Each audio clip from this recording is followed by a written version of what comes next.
Shqiptarët nuk e kanë braktisur Turqinë, pavarësisht sulmeve terroriste apo grushtit të shtetit që ndodhi më 15 korrik. Madje në orën 5 të mëngjesit, natën e puçit ushtarak, kur rrugët e Stambollit dhe Ankaras ishin të mbushur me tanket dhe qindra viktima, në jug të Turqisë, në aeroportin e Antalyas, 400 shqiptar zbritën nga 2 chartera me padurim për t'u akomoduar në resortet luksoze dhe për të nisur pushimet aq të pritura. Shqiptarët jo vetëm nuk e kanë braktisur Turqinë, por kanë shfrytzuar edhe faktin që turistët rusë kanë braktisur masivisht plazhet turke. Ky për shqiptarët ka qenë okazion i mirë për të përfituar oferta të leverdishme në krahasim me verën e kaluar, deri 60% më të ulta. Ofertat që ofrojnë agjencitë ndryshme të turizmit në vend janë nga më të larmishmet, nga ato më ekonomike deri tek ofertat e quajtura luksi. Vendet më të kërkuara këtë verë sipas administratorit të agjencisë ATS Besnik Vathi janë Turqia dhe Greqia. Pushimet e verës në Turqi variojnë nga 239 euro për 7 ditë për person, përfshirë fluturimin të gjitha shpenzimet, 3 vaktet, si dhe përdorimin e të gjitha ambienteve të hotelit. Këto konsiderohen nga agjencia si ofertat më ekonomike.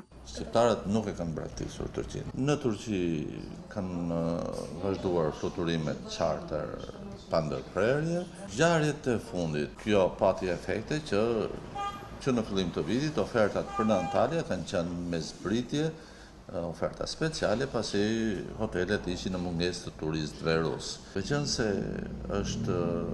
kanë qenë çmime 30, 40 deri në 60% më të ulta se sa vitin e kaluar, shtresa e popullsisë që ka lëvizur drejt Antalyas ka qenë një shtresë më e gjerë, madje edhe qeveria turke ndihmon për fluturimet, pra bën subvencionon në fluturimet ajrore për të ulur çmimin e fluturimit ajror nga Tirana.